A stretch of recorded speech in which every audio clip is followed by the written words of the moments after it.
I would like to request Rishabh Sharma, Central Zone EBWG representative, to please take over the mic and continue with the next discussion. Thank you, Rishabh. You can start. Okay, thank you everyone. A good evening to all of you. I'm Saranya, the EPWG National Representative, and Rishabh is over there in Lucknow. He's a Central Zone EPWG representative.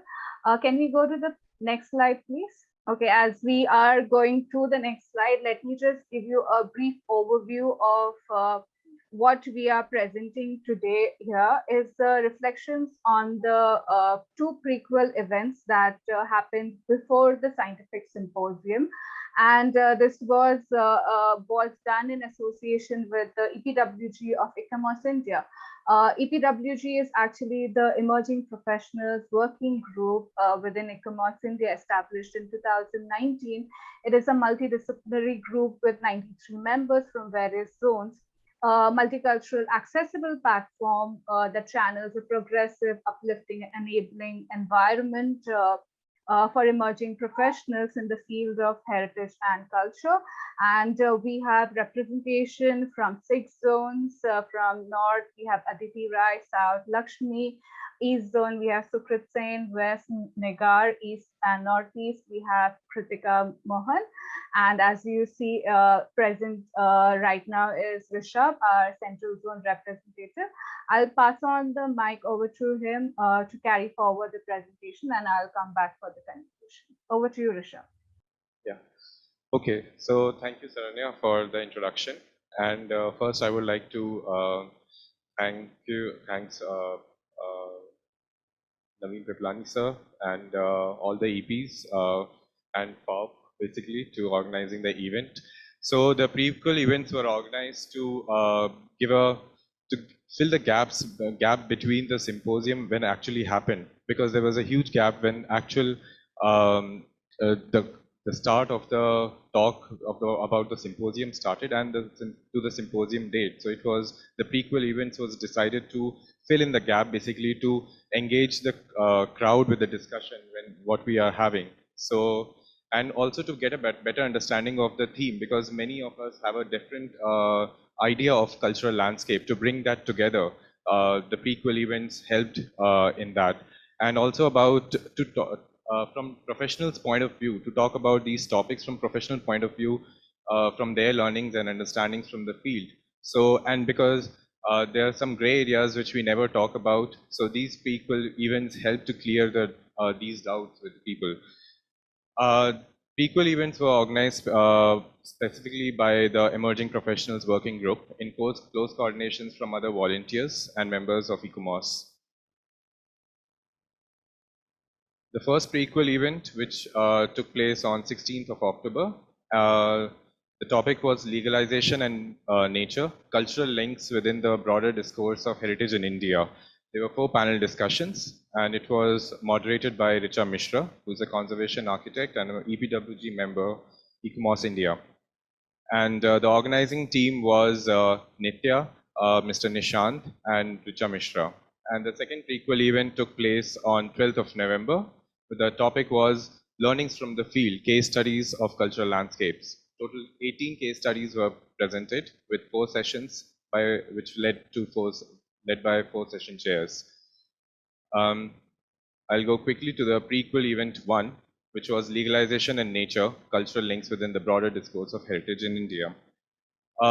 This, as a precursor to the annual scientific symposium, this was organized, and this discussion the panelists included Dr. Shikha Jain, Director Drona, Dr. Harsh Pathak, Advocate Supreme Court of India, Dr. Vishakha, Associate Professor and Head SPA Bhopal, and Dr. Gautam, Faculty in Charge, WSC2 Center on World Natural Heritage Management and Training for Asia and Pacific Region. This pre-symposium event was organized to build enthusiasm among the larger membership of ICOMOS India through knowledge sharing activities and to encourage participation in the technical discourse scheduled to occur. The session called attention to the intertwined relationships between nature, culture, and Indian legislation, and questioned whether we are truly equipped with respect to legislative framework to safeguard our rich natural culture heritage. It focused on reviewing the cultural current challenges and future opportunities that professionals face when the nuisances associated with different heritage sites in India. I think we all know about it when, like, as a working group, as professionals in the field, we come across such nuisances or every time dealing with the legal aspects of dealing with the heritage and the legal aspects associated with them.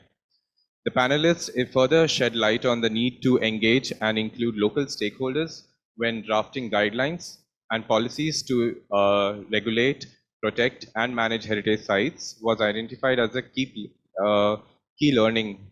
Overall, it was unanimously agreed that existing and future framework need to be flexible by design and should enable process without compromising the innate dynamics quality of Indian heritage sites.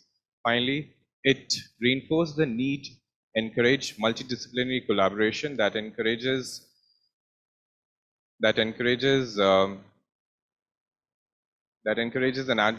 attitudinal change to facilitate a proactive approach, the implementation of different laws, specifically with regard to conservation of nature in the country.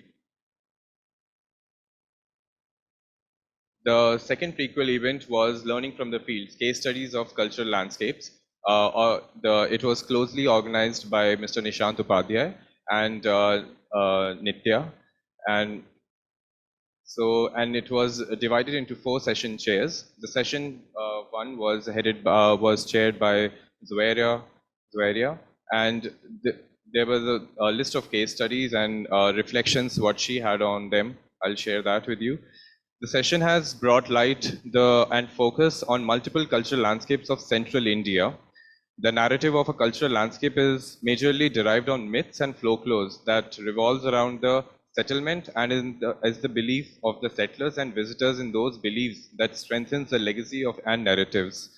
The first case, what we see over here of the cultural landscape of Deogaon, the case example of Deogaon specifically examines this phenomena and outlines the continuity seen in both the narrative and the development of the landscape.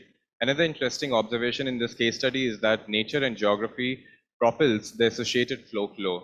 The second case study was from Jabalpur, Madhya Pradesh. This phenomena in this study of Jabalpur, wherein the settlement initially shifted from the hilltop Madan Mahal to the vicinity of Hanuman Tal for better connections with the water body, as it acted as a natural resource for the business activities that started to grow organically around the core area of Hanuman Tal. In the next case study, it was an international case study from Ethiopia. These said from Ethiopia, where in this what we see is a circular process of initiating, planning, execution, and monitoring and closeout phasing of the project was not an inviting possibility to the larger public awareness and community participation, which created a very strong resentment in the community around. The next case study was from the Indian exploring the unexplored segment in the Indian railways. This session looked more upon the unexplored segments, highlighted that there are some routes that still exist and act as a most complex socio-technical that are still frozen in time. The various examples mentioned as a part of this case study also exhibit an important cultural and technological transfer in the colonial settings and of the period of its construction. Such forgotten, unexplored rail lines needs to be addressed for its continuous efforts to create a shift from being an isolated segment into delivering significant and enduring transformation and daily needs to the locals. The second session was headed by me, in which there were case studies from North and North Central India. The first case, North and North Central India, the first case study was of Matan, Anantnag. In this, the author talked about the displacement of the Kashmiri Pandits back then, and how when the new policies are being made and when we place them back together, how the gaps are generated. The next case study was from Lepcha tribe of Sikkim. conservation through transformation. So the picture depicts very clearly what the author is trying to explain over here through a case study, was how locals are trying to deviate from the traditional practices to the modern construction techniques without knowing the values inhibited in their traditional knowledge, basically losing the traditional knowledge and running after the modern techniques of construction. The third case study was focusing on cultural landscape development of Damdama Lake, Gurgaon, Gurugram, Haryana. Also, this was an example of displacement, how the Jats were displaced over the due course of time, and how this landscape around has been now started over the due course of time with the different changing policies have now been given to different stakeholders, selling these properties to them and building hotels, restaurants, all those beneficiary which benefits them. The last case study, the second last case study was planning for a proposed World Heritage Site, case study of Bishnupur. This focused on the scattered heritage around Bishnupur and the process of proposing them as a World Heritage Site. It focused more on how when heritage is scattered all over the landscape, how to unite them and to bring them to the attention of bringing them to a world status of a World Heritage Site. The next case study focused on the cultural journey of cultural landscape from a Haveli to Mohalla, a case study of Shahjahanabad. This was quite interesting because the authors, how particularly they focused a Haveli, a unit which was owned by one person, one family, not one, one family, now with the due course of time with displacement and everything, became a unit for multiple families. So a single architectural unit gets converted into a multiple units. So the transformation in a cultural, in a setup, how a unit transforms from singular to a multiple factor basically. The session 3, the next session was headed by Mr. Nishant Upadhyay. I'll share his reflections over it. So the first case study was from Calicut. This third session brought out very interesting areas of focus for conservation and management of cultural landscapes in southern part of India.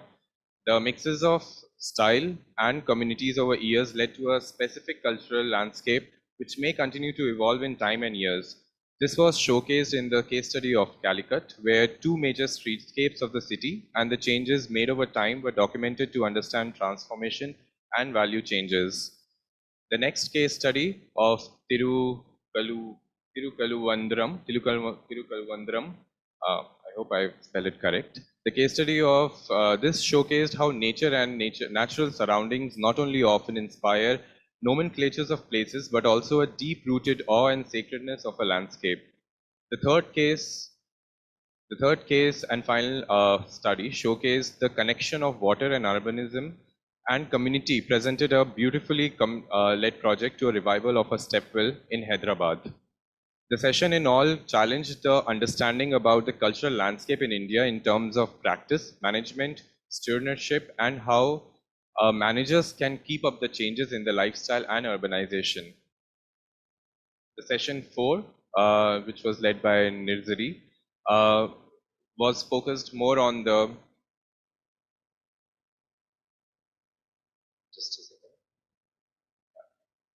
So the event threw light on the fact that all of us have a different understanding of a cultural landscape, the context being most important factor. So we have different case studies over here focusing on different factors. The presentation in this session covered various sub-themes and typologies of cultural landscape in the western part of India. The first presentation brought a beautiful analysis presentation of the evolution and exchange of vernacular residential typologies, while the second presentation highlighted the dangerous impact of urban development on living sacred landscapes. The third presentation and brought a realization that historic landscapes appear dead without human nature interaction, and that it is the most vibrant and important aspect, rather the soul of cultural landscape. Over here, we see how how the new structures are trying to compete with the old. So the fourth case presentation brought to the light value of traditional knowledge system that are sustainable, climate sensitive, and responsible, all that we are trying to achieve in our cities today. Already existed at the soul of historic humanized landscapes. The fifth presentation highlighted the fact that sacred religious practices are an important link in the chain of Indian cultural landscape, and that certain associations or traditions have actually helped protect and preserve natural resources. This is an important fact and contribution to cultural associations with natural entities and needs to be further explored. Overall, the event shared a wonderful discussion on our understanding of cultural landscape, the issues associated with them, manner of approaching them, and how development can be sensitive towards it, running parallel to the balance we tend to find in conservation of historic environments. Over to Saranya to conclude the session. Thank you so much, Rishabh, for giving an overview of the prequel sessions. The sessions covered various topics as an harbinger to the scientific symposium. Saranya, you're on mute. I am unmuted. Can you hear me? We can hear online. Oh, we can okay. hear online. Yeah, we can hear you. Okay. All right. Okay. So I was just saying thank you, Rishabh, for giving an overview of the prequel sessions. The sessions covered various topics as harbinger to the scientific symposium, covering topics such as the legislations in cultural landscape, the underrepresentation of this type of heritage specifically, and the diversified case studies from India and around the world. Which shared, ground realities to assess the defined and undefined attributes and values of cultural landscape. As envisioned, the prequel event had initiated a significant dialogue, given that this is a hybrid event that we have, done for the very first time, and to have a continued engagement also is very important for sustaining such scientific dialogue. So with this, I thank all the participants who were involved with the prequel events and my fellow members of EPWG. Over to you, Rishabh, and thank you, everyone. This is a very great event that's going on. Thank you very much. Over to Anjan. Thank you, Rishabh and Saranya. You very well compiled the gist of the prequel event, and I hope everyone who have not attended the event they could gather the information without devoting much of their time, which was very helpful for all of us.